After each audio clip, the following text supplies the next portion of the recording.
ஏசாயா தீர்க்கதரிசன புத்தகம் 43ஆம் அதிகாரம் 1, 2, 3. ஏசாயா தீர்க்கதரிசன புத்தகம் 43ஆம் அதிகாரம் 1 முதல். இப்போதும் யாக்கோபே, உன்னை சிருஷ்டித்தவரும் இஸ்ரவேலே, உன்னை உருவாக்கணுமாகிய கர்த்தர் சொல்லுகிறதாவது, பயப்படாதே, உன்னை மீட்டு கொண்டேன், உன்னை பெயர் சொல்லி அழைத்தேன், நீ என்னுடையவன். நீ தண்ணீர்களை கடக்கும்போது நான் உன்னோடு இருப்பேன், நீ ஆறுகளை கடக்கும்போது அவைகள் உன்மேல் புரளுவதில்லை. நீ அக்னியில் நடக்கும்போது வேகாதிருப்பாய், அக்னி ஜுவாலை உன் பேரில் பற்றாது. நான் இஸ்ரவேலின் பரிசுத்தரும் உன் இரட்சகருமா இருக்கிற உன் தேவனாகிய கர்த்தர். உன்னை மீட்கும் பொருளாக எகிப்தையும் உனக்கு ஈடாக எத்தியோப்பியாவையும் சேபாவையும் கொடுத்தேன். ஏசாயா தீர்க்கதரிசன புத்தகம் 41ஆம் அதிகாரம் 10ஆம் வார்த்தையை வாசிப்போம். ஏசாயா தீர்க்கதரிசன புத்தகம் 41ஆம் அதிகாரம் 10வது வார்த்தை. நீ பயப்படாதே, நான் உன்னுடனே இருக்கிறேன், திகையாதே, நான் உன் தேவன். நான் உன்னை பலப்படுத்தி உனக்கு சகாயம் பண்ணுவேன், என் நீதியின் வலது கரத்தினால் உன்னை தாங்குவேன். ஏசாயா 54ஆம் அதிகாரம் 10ஆம் வார்த்தையை வாசிப்போம். ஏசாயா தீர்க்கதரிசன புத்தகம் 54ஆம் அதிகாரம் 10வது வார்த்தை. மலைகள் விலகினாலும் பர்வதங்கள் நிலை பெயர்ந்தாலும் என் கிருபை உன்னை விட்டு விலகாமலும் என் சமாதானத்தின் உடன்படிக்கை நிலை பெயராமலும் இருக்கும் என்று உன்மேல் மனதுருகுகிற கர்த்தர் சொல்லுகிறார். இதில் எல்லாத்துலேயும் பார்த்தீங்கன்னா ஒரு ப்ராமிஸ் இருக்கும், ஒரு கவனன்ட் இருக்கும், ஒரு கிஃப்ட் இருக்கும், ஒரு கேரண்டி இருக்கும், உத்தரவாதம் இருக்கும். இது எல்லாமே தேவன் நம்மக்கிட்ட பேசுகிற வார்த்தை. பைபிளில் எழுதப்பட்ட எல்லாமே தேவன் பேசினதான அந்த ஏற்ற நேரத்தில் பேசுகிற வார்த்தை தான் இளைப்படைந்தவனுக்கு கொடுக்குற தேவனுடைய வார்த்தை. நீங்கள் இதை படிச்சிருக்கலாம், கேட்டிருக்கலாம், வாசிச்சிருக்கலாம். ஆனால் இந்த நேரத்தில் கர்த்தர் நம்மகிட்ட பேசுகிற வார்த்தை தான் மையா. இந்த வார்த்தை எல்லாமே நமக்கு உத்தரவாதம் கொடுக்குது. நமக்கு உத்தரவாதம் கண்டிப்பாக தேவை. ஒரு திருமணத்தை எடுத்துட்டிங்கன்னா உத்தரவாதம் கொடுக்குறாங்க. கையையும் பிடித்து கொண்டு சொல்கிறாங்க, தேவன் நினைத்தது வாழ்விலும் சாவிலும் துக்கத்திலும் சந்தோஷத்திலும் மரணம் நம்மை பிரிக்கும் வரைக்கும் நாம் இருவரும் ஒன்றாக இருப்போம் அப்படின்னு சொல்லி அது ஒரு உடன்படிக்கையும் உத்தரவாதம் கொடுக்குது. அதுக்கு பிற்பாடு தான் வாழ்க்கை ஆரம்பிக்குது. தேவனும் நமக்கு உடன்படிக்கையும் உத்தரவாதம் கொடுத்து தான் இந்த ஆவிக்கிற வாழ்க்கையில் கொண்டு வந்திருக்கிறார். சும்மாலாம் இல்லை. மத்தேயு டேக்ஸ் பிரிச்சுட்டு இருந்தார், என் பின்னே வா அப்படின்னாரு, பின்னாடி போயிட்டார். போய் அங்கே நிறைய காரியம் நடந்து உத்தரவாதம் கொடுத்தார். பேதுரு மீன் பிடித்து கொண்டிருந்தார், வலையை அலசி கொண்டிருந்தார், துக்கத்தில் இருந்தார். பேதுருவை அற்புதம் காண்பித்து என் பின்னேவா நான் மனுஷனை பிடிக்கிறான் மாற்றினேன்னு சொல்ல கூட வந்தாங்க.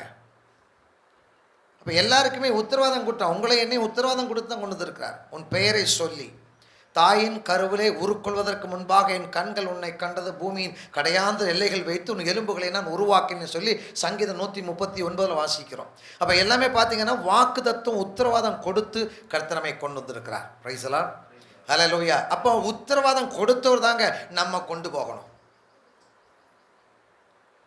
உத்தரவாதம் கொடுத்தவர் தான் நம்மை கொண்டு போக வேண்டும். இஸ்ரவேல் ஜனங்களுக்கு உத்தரவாதம் மோசேயிட்ட கொடுத்தார். உன் ஜனங்கள் படுகிற பாடுகளை பார்த்து நான் இறங்கி வந்தேன். அவர்கள் ஆலோட்டிகளை வைத்து அவர்களை துன்பப்படுத்துகிறார்கள். அவர்களை கூக்குலன் சமூகத்துக்கு வந்து இறங்கி வந்தேன். ஏன்? தேனும் பாலும் ஓடுகிற கானான் தேசத்தை நான் உனக்கு தருவேன்.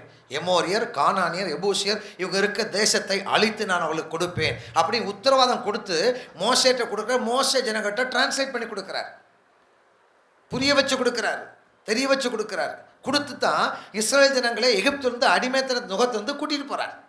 அப்போ உத்தரவாதம் உள்ளவர் தான் கூட்டிகிட்டு போகிறார். Price the Lord. நம்மையும் கர்த்தர் மற்றொரு தேசத்துக்கு, எந்த தேசத்துக்கு?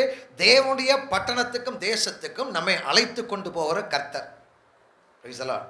நான் உன்னை என் தேசத்துக்கு கொண்டு போக போய் இறங்கி வந்து பெயர் சொல்லி அழைத்து கொண்டு போய் அவர் தான். வேறு யார் நம்மளை அழைக்கவில்லை. எந்த பாஸ்டரும் அழைக்கல, எந்த ஊழியக்காரன் அழைக்கல, எந்த தாயின் தகப்பன் அழைக்கல, கர்த்தர் அழைத்தார். எத்தனை பேருக்கு உறுதி இருக்கு? Price the Lord. தேவன் நம்மை அழைத்திருக்கிறார். அழைத்தவர் சும்மா விட மாட்டார். அழைத்து கொண்டு போகிறவர் நம்மை உருவாக்கி தான் கொண்டு போவார். நல்ல ஞாபகம் வச்சுக்கோங்க, நம்மை உருவாக்கி தான் கொண்டு போவார். இந்த வண்ணத்து பூச்சி இருக்கு இல்லையா, பட்டர்ஃப்ளை, அதனுடைய ஆதி நிலைமை என்ன தெரியுமா? ஆதி நிலைமை என்ன? கேட்டர்பில்லர், கூட்டுப்புழு. அந்த கூட்டுப்புழு ஸ்தானத்திலிருந்து உருவாக ஆரம்பிக்கும், வெளியே தெரியாது. அந்த கூட்டுப்புழு உருவாகி அதில் கூட்டை உடைத்து தொங்க ஆரம்பிக்கும். கொஞ்சமாக சிறகு முளைக்கும். வந்து வந்து அதனுடைய ஃபைனல் ஸ்டேஜ் என்ன, அது பறந்து போகும். இப்படித்தான் உன்னை உருவாக்குறது. எருசலமே எருசலமே, உன்னை கோழி தன் குஞ்சுகளை சேர்த்துக்கொள்வது போல நான் சேர்த்து கொண்டேன். பறந்து காக்கிற பட்சியை போல உன்னை நான் சேர்த்து கொண்டேன். ரைட்டு தான், சேர்த்து கொண்டார். அப்புறம் என்ன சொல்றார், கழுகு தன் கூட்டை கலைத்து தன் குஞ்சுகளை பறக்கடிப்பது போல உன்னை நான் பறக்கடிக்க வைப்பேன். உன்னை பறக்க வைத்து உன்னை சொல்லிக் கொடுப்பேன். அப்போ எப்பொழுதுமே ஒரு கூட்டுப்புழுவாக இருக்க நாம் சிந்திப்பது மிகுந்த தவறு. வாழ்க்கையில், ஆவிக்குரிய வாழ்க்கையில் ஒரு சின்ன அளவில் நாம் இருக்கக்கூடாது. நம்முடைய வளர்ச்சியை நாம் அறிந்து கொள்ள வேண்டும். நம்முடைய முதிர்ச்சியை நாம் புரிந்து கொள்ள வேண்டும். நம்ம எப்போவுமே கோழி குஞ்சா இருக்குன்னு ஆசைப்படக்கூடாது. ஒரு கழுகை போல பறக்க ஆசைப்பட வேண்டும். நம்முடைய வாழ்க்கை ஒரு கோழி குஞ்சாக ஒரு இடத்தில் நிற்பதல்ல.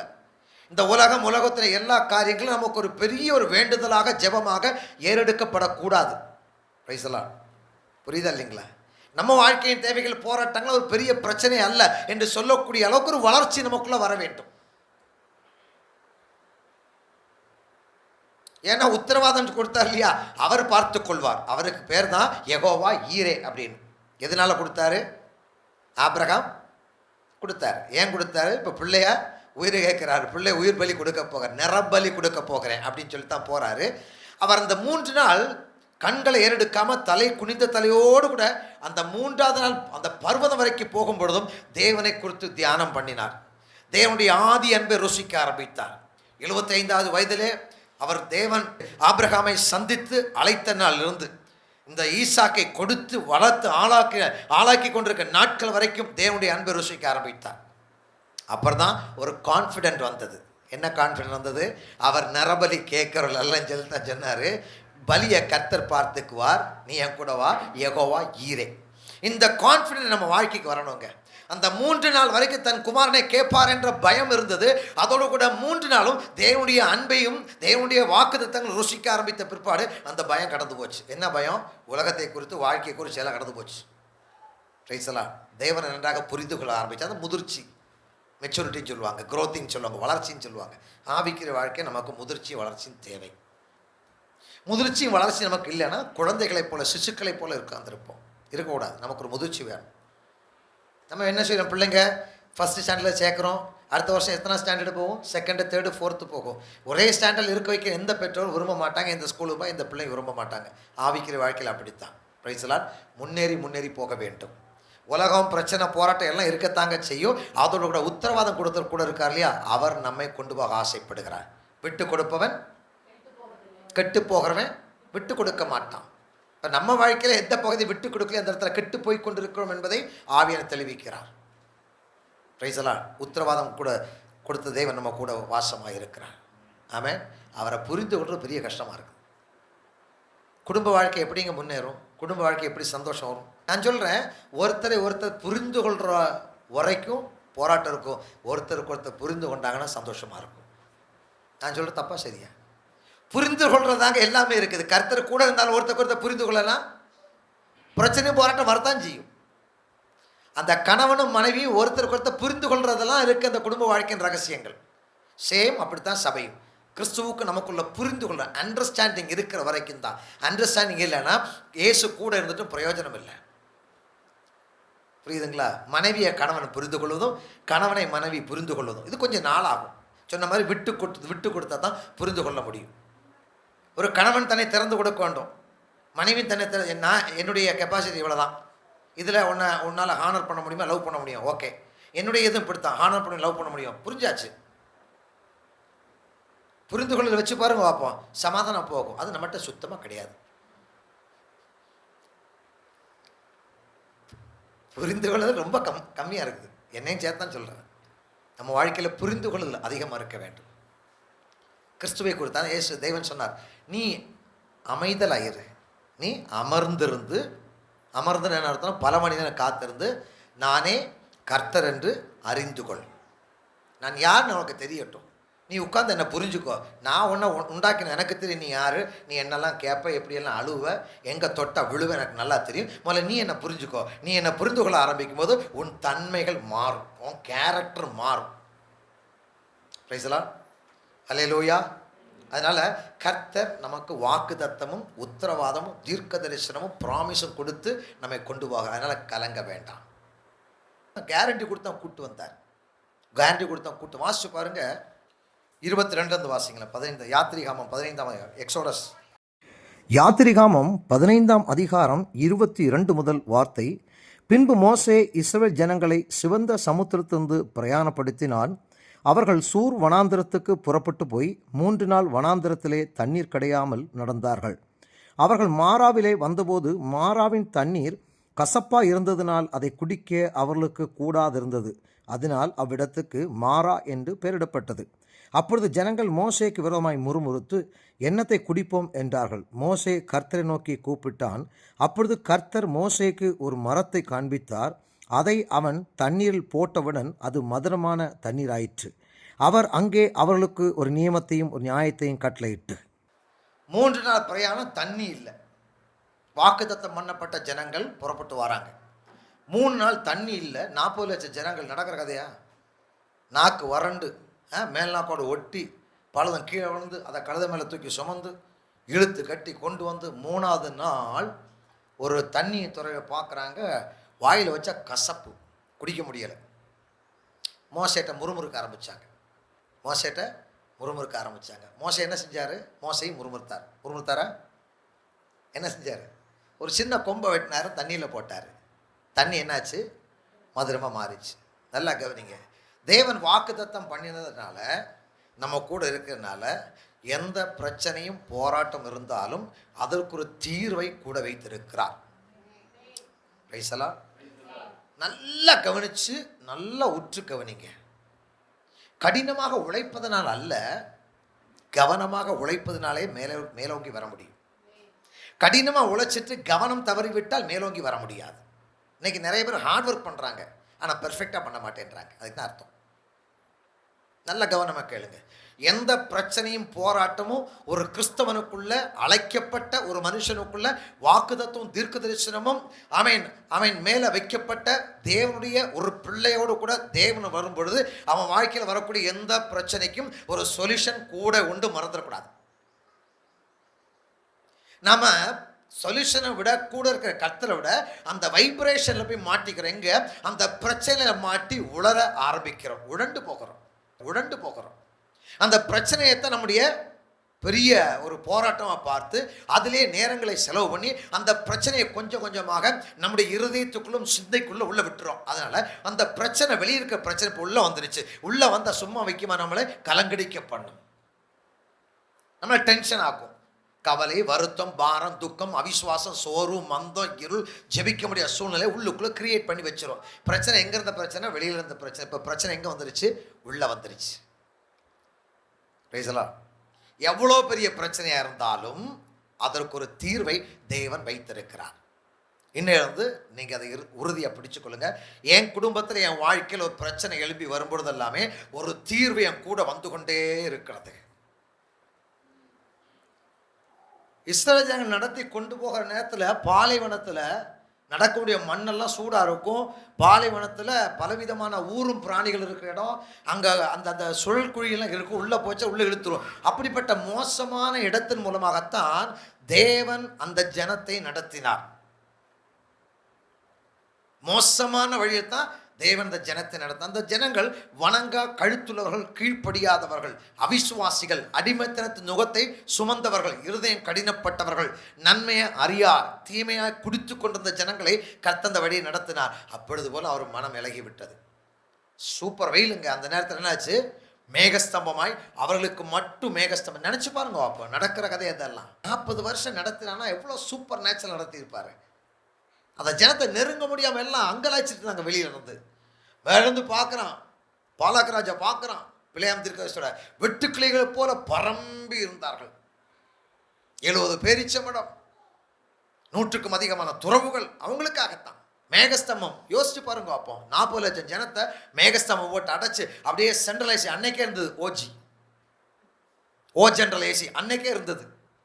சூப்பராக இருந்தது. ஒருத்தம் போல வியாதிப்படவில்லை, ஒருத்தம் போல செருப்பு தேயலை. வஸ்திரங்கள் பழமையாய் போனதில்லை, வஸ்திரங்கள் பழமையாய் போகவில்லை, செருப்பு தேயவில்லை. வியாதிப்பட்டவன் ஒருவனும் இல்லை. Price the Lord. வியாதிப்பட்டவன் ஒருவனும் இல்லை. ஒருத்தன் சோர்ந்து போகவில்லை. எப்படியெல்லாம் நடத்தினார் அவர்? மகிமையை நடத்தினார். வாக்குத்தத்தம் பண்ணுவார், ஜனங்களை நடத்தினார். Price the Lord. இன்னைக்கு நம்மை நடத்தத்தான் தேவன் கூட இருக்கிறார். நாம் நடத்துதலை விட, நடத்த போகிற தேவனை விட முன்னாடி நிற்கக்கூடிய பிரச்சனையை தான் பார்த்துட்டு இருக்கிறோம். புலம்பினாங்க இஸ்ரவேல் ஜனங்க. என்ன புலம்பினாங்க? எகிப்தியன் வந்துட்டான், மோசே எங்களுக்கு எகிப்தில் இடமில்லை என்று இந்த பாலைவனத்தில் கூட எங்களை சாகடிக்கிறியா? முன்னாடி சிவப்பு சமுத்திரம், பின்னாடி பார்வோன் சேனைகள், என்ன செய்ய போகிறோன்னு சொல்லி மோசே சொன்னா, பயப்படாதீர்கள், இன்றைக்கு நீங்கள் நின்று கர்த்தர் செய்யும் யுத்தத்தை நீங்கள் பாருங்கள்.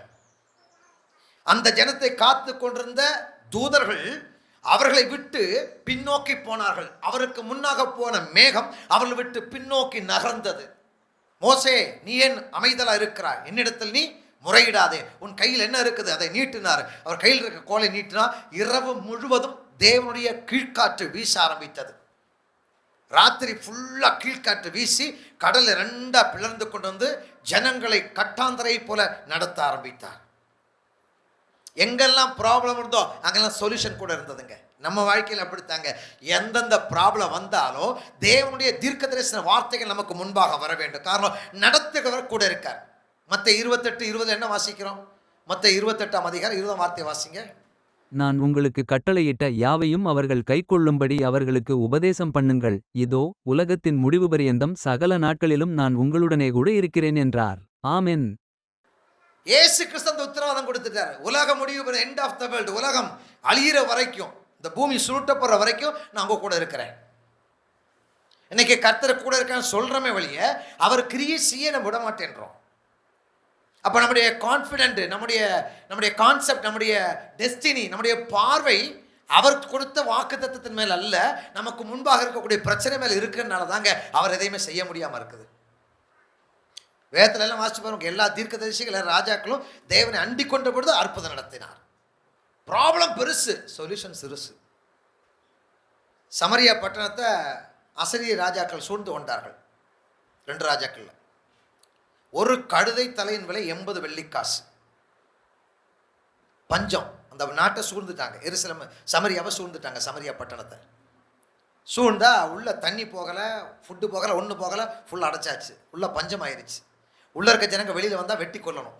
சுற்றிலும் அசிரிய படைகள் இருக்குது, சிரியா படைகள் இருக்கு. ராஜா தன்னுடைய அரங்கத்து மேலே உலாவி கொண்டிருக்கும் போது 2 பெண்கள் வராங்க. என்னன்னு, ராஜாவே எங்களுக்கு தீர்வு பண்ணும். என்ன தீர்வு? இந்த பஞ்ச காலத்தில் நேற்று என் குழந்தைய வெட்டி சாப்பிட்டோம். ஐயோ, இன்னைக்கு இவ குழந்தைய கட்ட கொடுக்க மாட்டேன்றா, என்ன நியாயம்னு சொல்லி ராஜா வசத்தை கழிச்சிட்டான். பிள்ளைகளை வெட்டி சாப்பிடக்கூடிய பஞ்சம் ஆயிடுச்சான்னு சொல்லி அந்த சமரியா பட்டணத்தில் ஒருத்தராக தேவ மனுஷன் பிடிடான்னு சொல்லி எலிசாவை பிடிச்சி கொண்டு வந்து கேட்டாங்க. இப்படியெல்லாம் நடக்குது, நாங்கள் என்ன பண்ணுறது?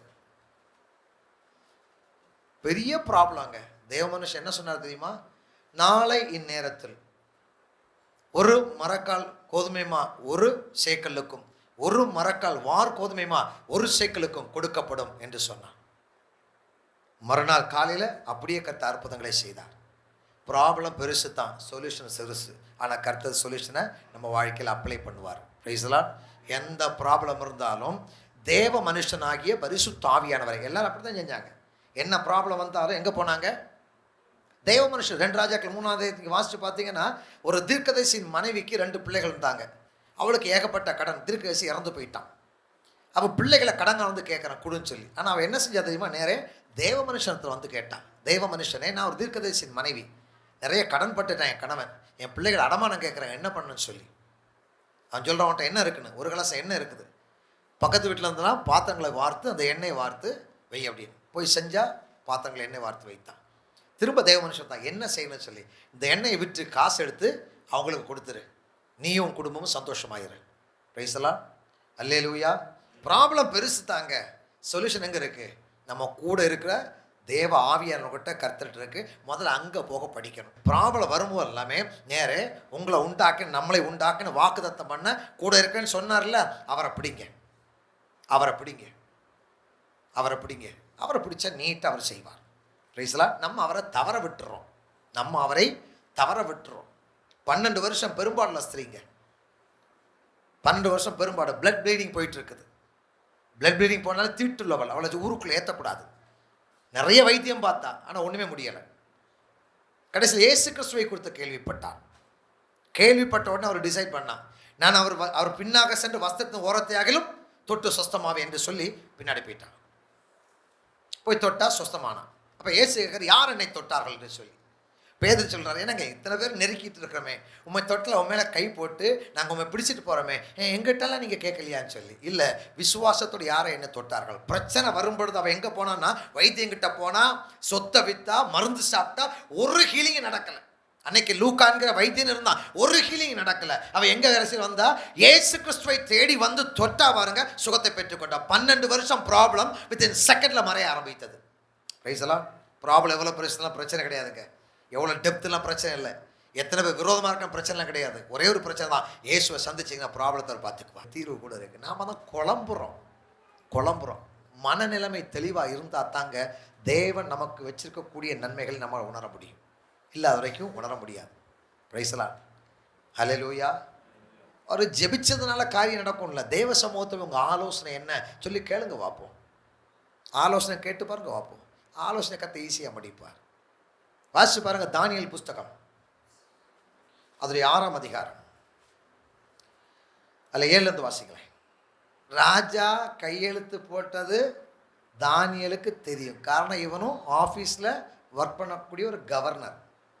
இந்த கையெழுத்து பத்திரம் தானியேலுக்காகத்தான் போடப்பட்டது, இயற்றப்பட்டது தானியேலுக்கு நன்றா தெரியும். அவன் ஆஃபீஸை விட்டு வெளியில் வரும்போது தெரியும். இவன் பின்னாடி கொஞ்சம் பேர் வேவு பார்க்க ஸ்பை பண்ணி வர்றது அவனுக்கு தெரியும். ரைசல்லா, நமக்கு ஒரு ப்ராப்ளம் வர்ற தெரிஞ்ச நம்ம அப்பமே என்ன செய்யும்? அவ்வளோதான். ப்ராப்ளம் வருதுன்னா படுக்க தான் நம்ம எங்கே எந்திரிக்க போகிறோம். டென்ஷனாக வீட்டுக்கு வர மூஞ்செல்லாம் வீங்கி, என்னாச்சு பண்ணிட்டு இருக்கிறாங்க, அவங்க இப்போ தான் பண்ண ஆரம்பிச்சிருக்காங்க. அதுக்குள்ளே இங்கே இவன் பண்ணி கையெழுத்து போட்டதுக்கப்புறம் அவன் தானியேல் எப்பொழுதும் போகல வேகமாக நடந்து வாரான். எப்பொழுதும் போகல வேகமாக நடந்து வாரான். வீட்டுக்கு வரான், பின்னாடி வேவு பார்க்க ஆள் வருதுன்னு தெரியும். இவனுக்காகத்தான் கட்டளை பிறப்பிக்கப்பட்டது. இவனுக்காகத்தான் 10 நாள் சிங்கங்கள் பசியாக அந்த கூண்டில் போட்டு வச்சிருக்காங்க. நல்லா தெரியும். இவனுக்காகவே ஆயத்தம் பண்ணப்பட்ட மரணம் என்பதை தானியேல் அறிந்து தான் முன்னாடி போகிறான். காரணம், அவனுக்கு ஒரு அறிவிப்பு முன்னமே கொடுக்கப்பட்டது. என்ன? சர்வவல்ல தேவன் கூட இருக்கிறார். பிரைஸ்தலான். இந்த பாபிலோன் தேசத்தில் நான் உன்னை கொண்டு போய் என்னை பெரிய ஜாதி ஆக்குவேன், உன்னை பலப்படுத்த கூட நான் இருக்கேன்னு வாக்குத்தத்தம் பண்ணினவர் கூட இருக்கிறத அவர் புரிந்து உணர்ந்து அனுபவித்து அவர் பார்த்து ருசித்து போனபடினால பிரச்சனையை முன்னாடியே உள்ள கொண்டு வர வாய்ப்பில்லை. ஆமென். ஃபுல்லு வாக்குத்தத்தை நிரம்பி இருந்த ஒரு தேவ மனுஷன் தானியேல். தேவனுக்கு பிரியமானவர். தேவன் நிறைய பேர்லாம் பிரியமான சொன்னதே இல்லை. யாரும் சொல்லியிருக்காரு? தாவீதை சொல்லியிருக்க, அப்புறம் தானியேலை சொல்லியிருக்காரு. ஆனால் உங்களை என்னை பார்த்து கருத்து சொல்லியிருக்காரா? சொல்லுங்க, சொல்லியிருக்கா இல்லைங்களாங்க? சொல்லலை. அப்படி நம்ம சொல்லியிருக்காரு. 3 யோவான் 2ஆம் வார்த்தை வாசி, பிரியமானவனே உன் ஆத்துமா. அவங்க அப்படித்தான் தாவீது அப்படித்தான் வாழ்ந்தான். என் ஆத்துமாவுக்கு இணையாக வாழ்ந்தான், நீயும் பிரியமானவன் தான்ன்றாரு. நமக்கு கிரேட்லாம் கொடுத்துருக்காரு. பிரைஸ்தலா. இவன் போய் வீட்டை திறந்து வாசிக்கிறோம். தானியேல் வென்றால் அந்த பத்திரத்தை கையெழுத்து வைக்கப்பட்ட என்று அறிந்த போதும் தன் வீட்டுக்குள்ளே போய் தான் மேல் அறையில் எருசலேம் நேராக பலகணியை திறந்து அங்கே தான் முன் செய்து வந்தபடியே தினம் 3 வேளை. அவன் எப்பவுமே அந்த நேரத்துக்கு தேவனை சமீபிக்கிறோம்ல, எப்பொழுதுமே ஆல்வேஸ் எப்பொழுதும் தேவனுடைய பிரசனத்தை உணர்ந்து தேவனத்தில் பேசுகிற பழக்கத்தை உண்டு பண்ணி வைத்த ஒரு தேவ மனிதன். அப்படிப்பட்டவனுக்கு எத்தனை ப்ராப்ளம் வந்தாலும் பிரச்சனையே கிடையாது. தான் முன் செய்து வந்தபடியே தேவ சமூகத்தில் போய் தேவனை பார்த்து பேசி பழகி தேவ சமூகத்தில் இந்த பிரசனத்தில் தன்னை அலமுட்டி கொண்டிருக்கக்கூடிய நிலைமைக்கு வந்திருந்தார். பிரசனத்தை வாழ்ந்து பழகின ஒரு மனிதனாகத்தான் தானியேல் காணப்பட்டார். ஏங்க இது எல்லா மனுஷரும் உள்ளதுங்க. அது அவனு வாழ்ந்தது அடிமை தேசத்தில். அவன் துரைமார்க்கத்தார். தானியேல் 1ஆம் அதிகாரம் வாசிச்சு பார்த்தீங்கன்னா தானியேல் ஒரு துரைமார்க்கத்தை, அப்படின்னா ஒரு ராஜ குடும்பம். ராஜ குடும்பத்தில் தான் அரெஸ்ட் பண்ணி கொண்டு வராங்க. சாத்ராக் மேஷாக் அபேத்நேகோ இவங்களோ ராஜ குடும்பம். ராஜா மாதிரி வாழ்ந்தாங்க. அடிமை தேசத்தில் போய் வாழ்றாங்க. அடிமை தேசத்தில் வாழ்ந்தாலும் தேவன் அவர்களை அடிமையாக வைக்கவில்லை, அதே தேசத்தை உயர்த்த ஆரம்பித்தார். ஏன்? கர்த்தர் எத்தனை பேரை கொண்டு போனாங்க அந்த இடத்துல அடிமையா? இஸ்ரவேல் இருக்கக்கூடிய நிறைய வாலிபர்களை கொண்டு போனாங்க. அந்த 3 + 1 4 பேர் மேல் தேவன் பிரியமா இருந்தார். ஏன்? இவர்கள் தேவன் மேல் பிரியமா இருந்தார்கள், தேவன் இவர்கள் மேல் பிரியமா இருந்தார். இங்கே இருதலை காதல், தேவனும் மனுஷனும், மனுஷனும் தேவனும். ரைசலா அங்கே எத்தனை பேரை கொண்டு வாலிபரை கொண்டு போனா எல்லா வாலிபர்கிட்டையும் கருத்து பிரியமா இல்லையே. இந்த வாலிபர்கள் தேவனிடத்தில் போயிருந்தாங்க. எல்லாரும் பருப்பு, எல்லாரும் வந்து திராட்சை ரசம் குடிச்சாங்க, எல்லாம் செஞ்சாங்க. இந்த 4 பேர் தான் சொன்னாங்க எங்களுக்கு சைவம் போதும்னு சொன்னாங்க, அசைவம் வேண்டாம்னு சொன்னாங்க, திராட்சை ரசம் வேண்டாம்னு சொன்னாங்க. அதாங்க பிரியமானவன்.